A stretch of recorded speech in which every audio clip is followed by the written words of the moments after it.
Vamos às notícias políticas do dia. Arimatea Souza. Devemos concluir, então, amanhã, em termos de Paraíba, o processo de registro de candidaturas aos cargos majoritários? Boa noite. Boa noite, Cheta. Mônica, boa noite, telespectador. É mais uma etapa que está sendo vencida no calendário eleitoral. Amanhã, ao meio-dia, com o registro de candidatura da chapa encabeçada por Lucélio Cartacho, do PV, esse processo será concluído. O ato de registro está previsto para em torno do meio-dia na sede do TRE, que fica em João Pessoa, no bairro Tambiá. Na última sexta-feira houve o registro da candidatura de João Azevedo e dos demais candidatos majoritários da coligação governista, coligação puxada pelo PSB aqui na Paraíba. Hoje, o registro foi de José Maranhão, do MDB, e o que vinha se delineando foi consolidado hoje apenas um candidato ao Senado na chapa do MDB, que tem ainda na sua coligação o PR e o Patriota. O único candidato é o ex-governador Roberto Paulino. Ao ser perguntado sobre essa lacuna na chapa, quando existe candidatura, José Maranhão disse que é uma estratégia do MDB lançar apenas um candidato ao Senado. A novidade que foi revelada por José Maranhão é que o seu programa de governo nas eleições deste ano será formulado, será coordenado pelo economista Tássio Pessoa, que vem a ser, até alguns meses atrás, um dos principais auxiliares do governo Ricardo Coutinho. Tássio, que era secretário das Finanças do governo estadual, agora é o coordenador, como eu disse, do programa de governo de José Maranhão. A fase, agora, além desse registro de candidatura, é a fase de os candidatos abrirem suas contas bancárias e também a obtenção do número de registro do Ministério da Fazenda, o CNPJ de campanha, como é popularmente chamado. Esse número é indispensável fundamentalmente para duas coisas. A primeira delas é o acesso dos candidatos aos recursos públicos para a campanha eleitoral ou recursos de doações de pessoas físicas. Ou seja, a fatia do fundo partidário e a fatia do fundo eleitoral. É indispensável ter conta e ter essa conta, e ter esse número, esse registro no Ministério da Fazenda. E o outro aspecto é que todo o material de campanha, principalmente a parte gráfica, é necessário por lei, é obrigatório por lei, ter esse número de registro do Ministério da Fazenda impresso em todo o material de campanha. Então, sem esse número e sem essa conta, nem se pode ter acesso a recursos dos fundos partidários, nem se obtém doações, nem se pode botar material de campanha nas ruas. Ari, você falou em Senado, e como é que está essa movimentação inicial na disputa pelas duas cadeiras entre os candidatos na Paraíba? Mônica, tem uma palavra, na verdade não é uma palavra, uma expressão mágica na disputa para o Senado na Paraíba: segundo voto, que é que vem a ser segundo voto. Todo eleitor vai para a urna esse ano e vai ser instado, vai ser convocado a dar 2 votos para o Senado, 2 vagas, 2/3 da representação da Paraíba no Senado, e em todos os estados da federação estão sendo renovados. Então, ele pode votar em apenas um candidato, mas existe a possibilidade de se votar em 2 senadores.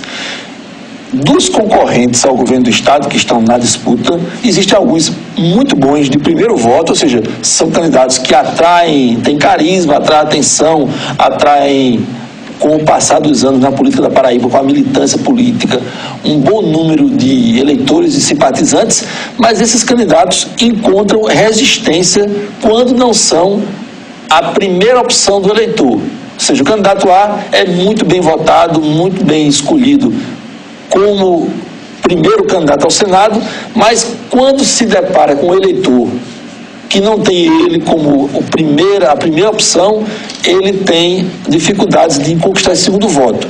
E é sempre bom lembrar que os 2 eleitos serão os 2 que tiverem mais votos nas somas de todos os eleitores desses 2 votos que são facultados para cada eleitor sufragar na urna. Então, vamos deixar claro, por exemplo, você tem 2 candidatos por chapa concorrentes, mas não necessariamente serão eleitos os 2 daquela chapa. Exato. Serão os 2 mais votados integralmente. Então, assim, só resumindo novamente, tem gente que tem muito boa intenção de votos, e isso aparece nas pesquisas, principalmente, né?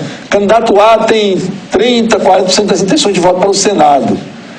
Não necessariamente ele estará eleito, porque a eleição dele vai depender do que ele tiver como primeiro voto e somar com o segundo voto. E de todos os concorrentes, assim será. Então é uma corrida de dois fôlegos, digamos assim. Tem que ser bem votado na primeira intenção e também na segunda, para que na soma das duas opções ele esteja entre os dois mais votados no cômputo geral. Muito bem, essa é uma semana bem decisiva, né? Bem decisiva não, é importante em termos de prazos, porque dia 15 tem essa questão do limite para o registro das chapas, dia 16 já começa a propaganda, né? Propaganda de rua. De rua, a partir do dia 16 e de internet, e a partir do dia 31 no rádio e na TV. E a partir do dia 16, certamente, começará uma outra fase da campanha, que é a fase de impugnações de pedidos de registro de candidatura. É a parte onde ganha muita relevância o Poder Judiciário, o Ministério Público Eleitoral e também as assessorias jurídicas dos partidos e coligações. Por falar em registro de candidatura, até agora 6 presidenciáveis, já vou passando para o Noticiário Nacional, 6 presidenciáveis já protocolaram os seus pedidos de registro de candidatura. Até agora, o candidato com maior patrimônio do Partido Novo, o João Amoedo, que é ex-operador do mercado financeiro e é empresário. Ele declarou ao TSE um patrimônio de 425 milhões de reais. No caso do ex-presidente Lula, o PT só deverá firmar o pedido de registro no finalzinho do expediente do dia 15. É dentro da estratégia do PT em alongar ao máximo a tramitação desse pedido de registro da candidatura de Lula. Aliás, surgiu hoje uma novidade ainda. Quase todo dia tem surgido novidades em relação à candidatura presidencial do PT. O ministro Fernando Haddad, o ex-ministro Fernando Haddad, ex-prefeito de São Paulo, que deverá ser registrado como vice de Lula nesse pedido inicial de registro de candidatura, mas na perspectiva de, em sendo indeferido, como tudo se desenha o nome de Lula, Haddad seria alçado à condição de candidato a presidente e a deputada do PCdoB do Rio Grande do Sul, Manuela Dávila, iria para a vice-presidência. Pois bem, Fernando Haddad deverá registrar, dia 15, como vice-presidente, candidato a vice-presidente na chapa do PT de Lula, o nome Fernando Lula Haddad. É mais uma estratégia do PT nessa questão de modificar ao longo dessa tramitação a candidatura presidencial. Então, tudo indica que o nome eleitoral, digamos assim, de Fernando Haddad será registrado como Fernando Lula Haddad. E, para fechar, eu vou voltar aqui ao bloco anterior, a vereadora Laísa Lacerda, que acabou se envolvendo no noticiário policial. Já houve uma checagem e nenhum dos 2 amigos que ela citou como aniversariantes do mês de agosto aniversariam neste mês. Bem, o último sábado, dia 11, foi o dia da televisão. O programa Ideia Livre, aqui da TV Itararé, foi homenageado pela Academia Paraibana da Ciência da Administração. A solenidade aconteceu em um restaurante de João Pessoa. A programação aconteceu durante um café da manhã num restaurante em João Pessoa e celebrou o Dia da Televisão. Entre as emissoras homenageadas esteve a TV Itararé. O diretor de jornalismo da emissora, Anchieta Araújo, recebeu um certificado da vice-presidente da academia em reconhecimento ao programa Ideia Livre. Olá, no ar mais um Ideia Livre aqui na TV Itararé. É um programa único aqui no estado e que tem debatido assuntos variadíssimos, né? Quantas autoridades já passaram pela bancada, pelo centro do debate do Ideia Livre, e quantos assuntos foram debatidos, e isso tem chamado a atenção da sociedade paraibana, tanto que é a única emissora de Campina Grande homenageada nesse evento na capital, né? E que não é muito comum, a gente sabe disso. É um reconhecimento muito claro do sucesso que o Ideia Livre tem feito ao longo desses 4 anos. E a gente tem recebido muito reconhecimento partindo da academia, né, das universidades, de entidades como essa que está nos homenageando. Então a gente só tem que agradecer e ficar muito feliz, porque isso é o reflexo, né? Foi para isso que o Ideia Livre foi, a partir de uma ideia do Dr. Dalton Gadelha, que ele foi levado ao público, né? E a avaliação do público era fundamental. Então, e um público qualificado como esse nos dá todo um know-how para que a gente possa continuar investindo em programação desse tipo. O Ideia Livre estreou em abril de 2014. Por ele já passaram inúmeros entrevistados, entre autoridades políticas, do judiciário, ministros de Estado e especialistas em diversas áreas.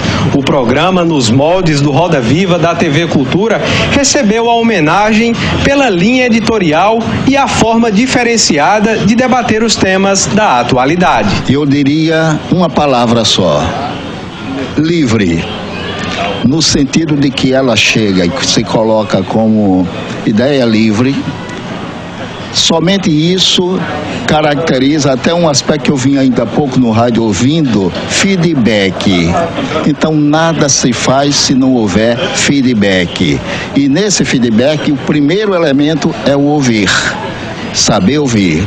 Agora, a partir daí, nós fazemos as avaliações para fazer as propostas. Daí, Ideia Livre. Quem também participou da solenidade foi o apresentador do Ideia Livre, Política e Economia, o jornalista Arimatea Souza. Essa iniciativa da academia respalda essa linha de atuação editorial da TV Itararé, mas igualmente a gente deve reconhecer que essa entidade, ao optar por esse reconhecimento público, abre a perspectiva de que a opinião pública da Paraíba passe a também valorizar ainda mais os seus grandes temas, colocando-os em enfoque permanente para que possamos, enquanto cidadão, enquanto sociedade, avançar em busca de um país melhor. Na solenidade, houve espaço para relembrar a história da televisão no Brasil. Um vídeo retratou desde a chegada do primeiro televisor através da iniciativa do jornalista paraibano Assis Chateaubriand até as estreias dos primeiros programas televisivos. Durante o evento, foram empossados novos diretores da Academia Paraibana de Ciência da Administração.